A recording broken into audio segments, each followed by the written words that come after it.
Hello everyone, good morning সকলকে। তো সবাই কেমন আছেন অবশ্যই কমেন্ট করে জানাবেন। তো আমরা তো ভালোই আছি, শুধু ভালো বলবো না, আমরা কিন্তু খুবই ভালো আছি। যেহেতু বাড়ি থেকে লোকজন এসছে সেই কারণে কিন্তু বেশ ভালো আছি। তো এদিকে দেখুন আকাশ ঘিরে একদম মেঘ হয়ে রয়েছে, আর একটুখানি বৃষ্টিও কিন্তু সকালে হয়ে গেছে।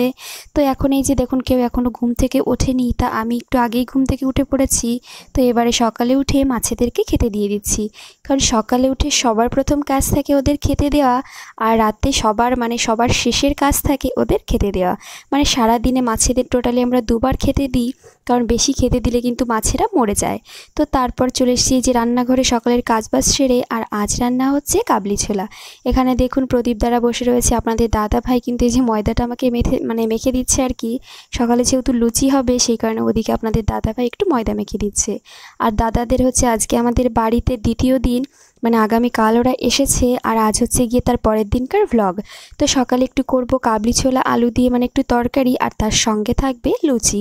তো কাবলি ছোলার এই ঘুগনিটা রান্নার জন্য মানে আমি একটু আলু দিয়ে রান্না করব, সেই কারণে আলুটাকে বেশ ভালো করে এদিকে ভেজে নিচ্ছি।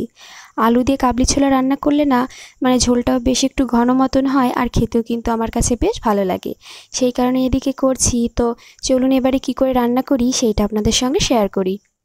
তো কাবলি ছোলা রান্নার জন্য এখানে মানে কড়াইতে কিছুটা সর্ষের তেল গরম করে ফোড়নে দিয়ে দিয়েছি একটা শুকনো লঙ্কা আর একটুখানি গোটা জিরে। ফোড়নটা যখন একটু ভাজা ভাজা হয়ে গিয়েছে তখন দিয়ে দিয়েছি মাঝারি সাইজের কুচিয়ে নিয়ে দুটো পেঁয়াজ আর একটুখানি লবণ দিয়ে এই পেঁয়াজটাকে বেশ লাল লাল করে কিন্তু ভেজে নিতে হবে। এখানে দেখুন পেঁয়াজটা বেশ সুন্দর করে ভাজা হয়ে গেছে। এবার দিয়ে দিলাম একটা কেটে রাখা টমেটোটা একটু নেড়ে চেড়ে এর ভেতরে দিয়ে দিচ্ছি একটা বাটা মশলা, যার ভিতরে রয়েছে আদা রসুন গোটা জিরে গোটা ধনে আর রয়েছে কাঁচা লঙ্কা। যেহেতু একটুখানি শুকনো লঙ্কা ব্যবহার করব সেই কারণে কিন্তু কাঁচা লঙ্কাটা আমি পেস্টে দিয়েছি। আর এবারে একটুখানি হলুদ গুঁড়ো আর একটুখানি শুকনো লঙ্কার গুঁড়ো আমি দিয়ে দিয়েছি কালারের জন্য। সমস্ত কিছু খুব ভালো করে যে মিশে এবার ঢাকা দিয়ে এই মশলাটাকে কিন্তু বেশ সুন্দর করে কষিয়ে নিতে হবে। এখানে দেখুন কিছুটা সময় একটু কষিয়ে নিয়েছি, মানে এখনও কষানো হয়নি, এখনও কিন্তু মানে অনেক কিছু দিয়ে কষাতে হবে। তো যাই হোক, মানে এই কাবলি ছোলা কিন্তু অনেকে অনেকভাবে রান্না করে, ইভেনলি আমিও কিন্তু বেশ অনেকভাবেই রান্না করি।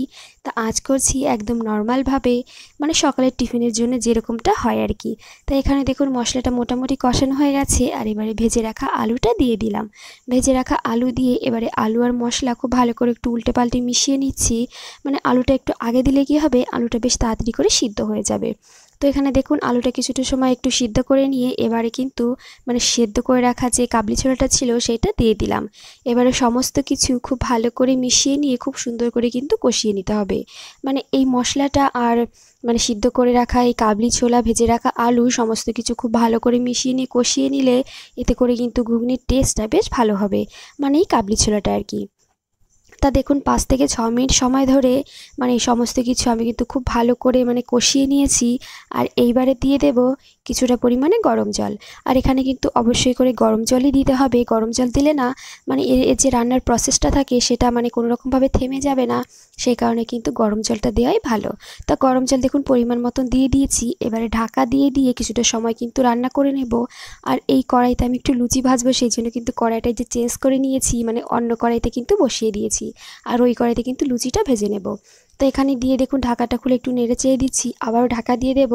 আর এইবারে কিন্তু অনেকটা সময় এটাকে মানে ঢাকা দিয়ে রেখে দেব। তো এখানে দেখুন ওই প্রায় 15 মিনিট মতন ঢাকা দিয়ে রেখেছিলাম। তো তারপরে যে মানে ঢাকাটা খুলে এখানে আলু আর কাবলি ছোলাটা খুব সুন্দর করে সিদ্ধ হয়ে গেছে। তো এবারে কিন্তু আলুগুলো না একটুখানি গেলে দিয়েছি যাতে করে মানে ঝোলটা একটু ঘন হয়ে যায়।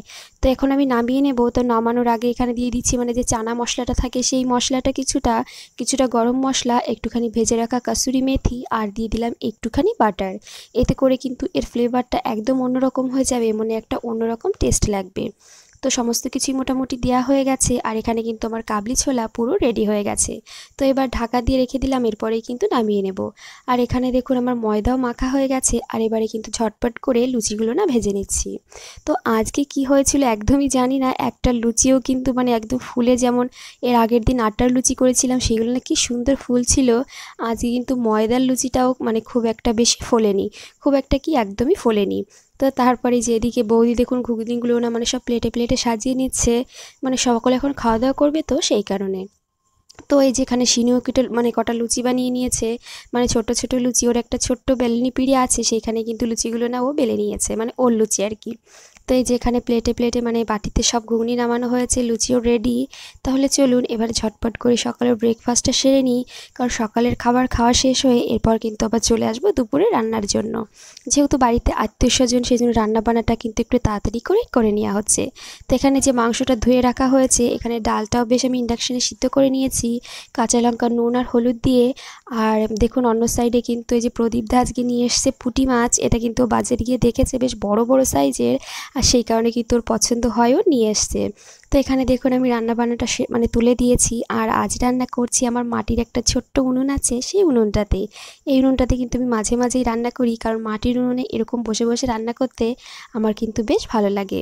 তো সবার প্রথম মাছের মাথাটা ভেজে নিয়েছি, আর এবারে কিন্তু মুগ ডালটা মানে ফোড়ন দিয়ে এটাকে বসিয়ে দিয়েছি। এই মাটির উনুনে রান্না করলে না রান্নার টেস্টও যেমন ভালো হয়, আর রান্না করাটা বেশ তাড়াতাড়ি করে হয়েও যায়। তো এখানে দেখুন আমার ডাল রান্না কিন্তু হয়ে গেছে, আর ডালটা একটু ঘন নামিয়েছি, যেহেতু মুগের ডাল একটু ঘন হলেই ভালো লাগে। তো তারপরে যে মাংস রান্নার জন্য মশলাটাকে বেশ ভালো মতন কষিয়ে নিচ্ছি। আর মানে এই উনুনে রান্না আমার কাছে বেশি ভালো লাগে কেন বলুন তো, মানে এখানে বসে বসে যেহেতু রান্নাটা করা যায়, সেই কারণে কিন্তু আমার বেশ ভালো লাগে। আর গ্যাসের উনুনে না ওই দাঁড়িয়ে দাঁড়িয়ে রান্না করতে হলে মানে একদম পা ব্যথা করে, সেই কারণেই কিন্তু আমার অনেকটা মানে অতটা পছন্দ না। তো যাই হোক, এখানে দেখুন মাংস মানে মশলাটা কষিয়ে মাংসটা দিয়ে দিচ্ছি। এবারে মাংসটা বেশ সুন্দর করে কষিয়ে তারপর কিন্তু এই যে ঝোলের জন্য জল দিয়ে দিয়েছি। আর মাংসতেও আমি আলু দিয়ে রান্না করছি। তো এই যে আপনাদের দাদাভাই চলে এসে দুপুরে খাওয়া দাওয়ার জন্য। ও তো যেহেতু সকালে মানে ব্রেকফাস্ট করে ডিউটিতে চলে গেছে, আর এবারে চলে এসেছে দুপুরের খাওয়ার জন্য। তা সকালের মানে দুপুরে রান্নাও যেহেতু হয়ে গেছে, তাই এবারে চলুন ঝটপট করে খেয়ে নিই, খাওয়ার পর আবারও আসছি। তো খাওয়া দাওয়া শেষ করে সবাই একটু শুয়ে রেস্ট নিচ্ছে, আর আমি কিন্তু চলে এসেছি রাতের ডিনারের জন্য মানে প্রস্তুতি নেওয়ার জন্য। তো রাতে আজ হবে মোমো, তার জন্য কিন্তু এই যে চিকেনটাকে এখনই আমি ম্যারিনেট করে রেখে দিচ্ছি। মানে এরপর মানে একটু আগে ম্যারিনেট করে রাখলে না এই চিকেনের ভিতরে সমস্ত মশলা বেশ ভালো মতন ঢুকে যাবে। তো চিকেনটা ম্যারিনেট করার পর আমি একটুখানি রেস্ট নিয়ে তারপরে যে বিকালের দিকে রেডি হয়ে আবারও যাচ্ছি একটু বাজারের দিকে, কারণ যেহেতু দাদারা এখানে ঘুরতে এসছে, সেই কারণে ওদের তো ঘোরাতে হবে।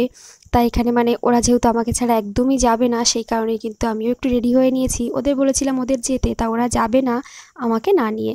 তো তার জন্য আমরাও যে রেডি হয়ে বেরিয়ে পড়েছি। আর এর আগের দিন তো আমরা দেখিয়েছিলাম নদীর পাড় ওদের ঘুরিয়ে ঘুরিয়ে, আর আজ দেখাবো নদীটা ঘুরিয়ে।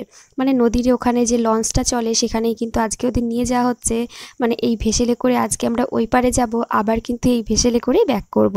জাস্ট নদীটা পার হতে কতটা সময় লাগে আর নদীর ভেতর দিয়ে যেতে কেমন লাগে সেটাই ওদের দেখানো। আর এই ভেসেলে উঠতেই বা ওদের কেমন লাগে সেইটাই জাস্ট ওরা দেখবে বলে সেই কারণেই যাচ্ছি। তো এখানে দেখুন ভেসেলের চারিদিকে বেশ সুন্দর ফাঁকা, মানে চারিদিক থেকে দেখা যাবে। তো এখানে যে বিপ্রদীপ, আমি আর শিনু একটু ছবি তুলছিলাম আর একটু ভিডিও করে নিচ্ছিলাম। আর এই ভেসেলে না এখানে দেখুন মোটরসাইকেল, স্কুটি মানে সমস্ত ধরনের মানে ছোটোখাটো যে সমস্ত গাড়ি আছে সব কিছুই কিন্তু পারাপার হয়। তো এখানে দেখুন আমাদের ভেসেলটা কিন্তু ছেড়ে দিয়েছে। আর আমাদের এখানে নদী যেহেতু অনেকটা চওড়া, সেই জন্য এই নদীটা পার হতে মানে কম করে 45 মিনিট সময় লাগে, কোনো সময় 50 মিনিট, আবার কখনো বা 1 ঘন্টা। তো আজকে আমাদের ওই 50 মিনিট মতন সময় লেগেছিল এপার থেকে ওপারে যেতে। তো এই যে এখন মানে আমরা দেখুন একদম নদীর মাঝ বরাবর রয়েছি, মানে এখন নদীর মানে এই ভেসেলটা এপার থেকে ওপারে যাওয়ার জন্য ব্যাক কাটছে, সেই কারণে এখন কিন্তু রয়েছে একদম নদীর মাঝখানটাতে। তো চলুন এবারে ওপারে যাই। আর এখান থেকে কিন্তু আমরা নামবো না, এখানেই বসে থাকবো, মানে এই ভেসেলে আবার কিন্তু মানে ওই 10 মিনিট পর এটা আবার ওপারে যাবে।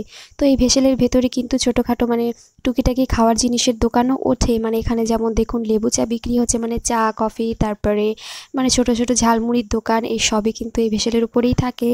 তা ওই দেখুন দূরে একটা জাহাজ রয়েছে, মানে জাহাজের একদম পাশ দিয়ে যাচ্ছিল। আমরা যেহেতু এই পাশটাতে বসেছি সেই জন্য কিন্তু একটু দূরে মনে হচ্ছে। আর শিনু যেহেতু উঠেই ঘুমিয়ে পড়েছে, সেই জন্য ও কিন্তু কোলের ভিতর মাথা দিয়ে ঘুমোচ্ছে। তাই যে এখানে দেখুন আরও একটা জাহাজ, টোটালি 3টে জাহাজের মানে 3টে জাহাজ আজকে ছিল নদীতে। তো আমরা আমি মানে দুটোর ভিডিও করেছি, আর একটার ভিডিও আর করিনি।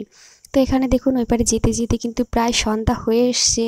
মানে এখন যেহেতু আমরা ওই পারের দিকেই যাচ্ছি, আর ওই পারে যেতে যেতে কিন্তু একদম সন্ধ্যা হয়ে যাবে। তো এখানে দেখুন সন্ধ্যা হয়ে গেছে, আর আমরা কিন্তু অলরেডি এই পারে চলে এসেছি। এখনও যদিও ভেসেলটা মানে এখনও ঠেকেনি, তবু মানে চলে এসেছি প্রায়। তো চলুন এবারে ভেসেল থেকে নামি, আর এরপরে কিন্তু যাব একটু বাজারের দিকে, কারণ বাজারটাও দাদা বলছিল যাবে, সেই কারণে মানে চলে যে এসেছি বাজারে। আর বাজারে ঢোকার আগেই কিন্তু এই যে আমাদের এখানে বিখ্যাত ফুচকার দোকান থেকে বৌদিকে বললাম একটু ফুচকা খাও, কারণ এখানে মানে ফুচকাটা ভীষণই ভালো বানায়। তা ওখান থেকে ফুচকা খাওয়ার পর আমরা কিন্তু এই চলে এসেছি একটু বাজারের দিকে। বাজারঘাট যদিও সমস্ত কিছু হয়ে গেছে, তবু একটু টুকিটাকি জিনিস নেওয়া ছিল, সেটাই কিন্তু নিয়ে নিলাম। তো বাজার করে যাচ্ছিলাম, তা বৌদি বললো যাবো একটু শপিং মলে শপিং করার জন্য, সেই জন্য কিন্তু ওদের নিয়ে আসলাম একটু মলে। তো এবার দেখা যাক মানে কি কি কেনে এর ভেতর থেকে। তো মলে ঢোকার আগে কিন্তু এই যে শিনু আর বিপ্রদীপ দুজনে দুটো আইসক্রিম নিয়ে নিয়েছে, কারণ আইসক্রিম বাইরে বেরোলে তো খেতেই হবে। সেই কারণে যে দেখুন দুজনে এখন একটু আইসক্রিম খেয়ে নিচ্ছে। মানে এই আইসক্রিম খাওয়ার পর তারপর আমরা যাব ভেতরের দিকে, আর ভেতরে যেহেতু আইসক্রিম অ্যালাউ না, সেজন্য বাইরে দাঁড়িয়ে খেতে হয়েছে। তো তারপরে যে চলে এসেছি একটু মলের ভেতরে, এসে দেখি না বেশ ভালো ছাড় চড়ছে, মানে ডিসকাউন্ট দিয়েছে মলে। সেখান থেকে মানে কিছু জিনিসপত্র মোটামুটি বৌদি অনেক কিছুই কেনাকাটা করেছে। সব কিছু আর মানে বাড়ি গিয়ে আপনাদের দেখাবো কী কী কেনাকাটা করেছে। তো আজকে এই কটাই মানে এরকমটা একটু ঘুরে ঘুরে দেখিয়ে দিচ্ছি। তো এরপরে যে কেনাকাটি শেষ করে আমরা এই যে ব্যাগ মানে প্রদীপিতা ব্যাগ কাঁধে নিয়ে এবার আমরা যাচ্ছি বাড়ির দিকে, কারণ এখন কিন্তু অনেকটা রাতও হয়ে গেছে। যেহেতু মানে এখানে আস্তে আস্তে আমাদের সন্ধ্যা লেগে গেছিলো, সেই কারণে এখানে মানে ঘোরাঘুরি করতে করতে অনেকটাই রাত হয়ে গেছে। তো এসেই কিন্তু ঝটপট করে ময়দা মেখে নিয়েছি, আর এই যে চিকেনটা কিন্তু একদম রেডি হয়ে গেছে। এবারে চলুন ঝটপট করে মোমোগুলো না বানিয়ে নিই। আর এই যে আমি রাইস কুকারে জলটাও বেশ মানে বসিয়ে দিয়েছি গরম হওয়ার জন্য, আর এইটাই করে আমি স্টিম করব, সেটাও কিন্তু তেল মাখিয়ে রেখে দিয়েছি। তাহলে চলুন এবার আমি কেমন করে মোমো বানাই সেটা আপনাদের দেখিয়ে দিই। তো মোমো বানানোর জন্য সবার প্রথম কিন্তু এই যে রুটিটাকে একটু বেলে নিচ্ছি, আর লুচি যেমন করে বেলা হয় তার থেকে কিন্তু অনেকটা পাতলা করেই এই রুটিটা বেলে নিতে হবে। তো এখানে মানে সবার প্রথম গোল করে বানিয়ে নিয়ে তারপর কিন্তু এর ভেতরে যে চিকেনের একটু পুর দিয়ে এবারে কিন্তু সাইড দিয়ে এরকম কুচি কুচি করে একটুখানি টেনে নিয়ে এটা আটকে দিতে হবে। মোমোর মোটামুটি অনেকগুলো না ডিজাইন হয়, আর তার ভেতরে ওই 4-5টা ডিজাইন মতন আমি পারি।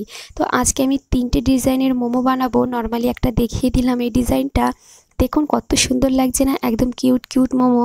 তো যাই হোক মানে অনেক কটা ডিজাইনই মোটামুটি পারি, তো আজকে এই 3টে ডিজাইনের মোমোই আপনাদের দেখাবো। তো একটা দেখিয়ে দিলাম, এবার তাহলে চলুন আর একটা ডিজাইন আপনাদের দেখিয়ে দিই। তো এরকম নর্মালি রুটি একটা বানিয়ে নিয়েছি, আবারও কিন্তু চিকেনের মিশ্রণটা দিয়ে দিলাম, আর এবারে আবারও সাইড থেকে এরকম কুচি কুচি দিয়ে মানে সবকটা কুচি এক জায়গায় মানে আটকে দিতে হবে আর কি।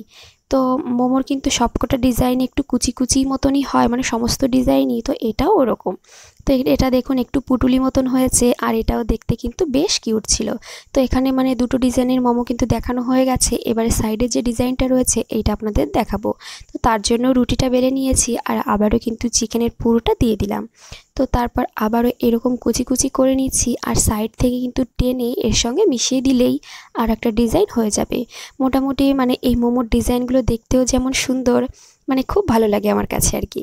তাই যে দেখুন এখানে এই কটা মোমো টোটালি বানানো হয়ে গেছে। এবার এই কটা আমি স্টিমের জন্য বসিয়ে দিই, আর এটা যখন স্টিম হবে তখন কিন্তু বাকি মোমোগুলো না আমি রেডি করে নেব। তো এই যেখানে দেখুন মানে জলটা বেশ সুন্দর গরম হয়ে গেছে, আর এই স্টিমারের উপর একটুখানি তেল ব্রাশ করে নিয়েছি, এতে করে কিন্তু বেশ তাড়াতাড়ি করে মানে সিদ্ধ হওয়ার পর মোমোগুলো না উঠে আসবে। মোমোগুলো না যে সাজিয়ে দিয়েছি, এবার ঢাকা দিয়ে ওই 15 থেকে 20 মিনিট মতন স্টিম করে নেব। মানে রাইস কুকার তো একটু তাড়াতাড়ি করে কিন্তু স্টিমটা হয়ে যাবে। তো এই যে 15 মিনিট পর আমি ঢাকাটা খুলে নিচ্ছি, আর এখানে দেখুন মোমোগুলো না কিন্তু খুব সুন্দরভাবে স্টিম হয়ে গেছে। কারণ দেখেই বোঝা যাচ্ছে, কারণ মানে মোমো যখন স্টিম হয়ে যায় না তখন এর গায়ে একটা হালকা গ্লেজি ভাব থাকে, মানে গ্লেজি ভাব হয়ে যায়, আর তখনই বুঝে নিতে হবে যে মোমোগুলো না খুব সুন্দর করে স্টিম হয়ে গেছে। তাহলে চলুন এবারে এক একটা করে তুলে আপনাদের দেখিয়ে দিই এটা যে কতটা সহজে মানে এই প্লেট থেকে উঠে আসছে, মানে একটা মোমোও কিন্তু আটকাবে না। তো এবার এই একই পদ্ধতিতে আমি কিন্তু বাকি সবকটা মোমো বানিয়ে নেব, আর আজকে রাতের ডিনারেও থাকবে এই মোমো। তাহলে চলুন আজকের ভিডিওটা এখানেই শেষ করছি।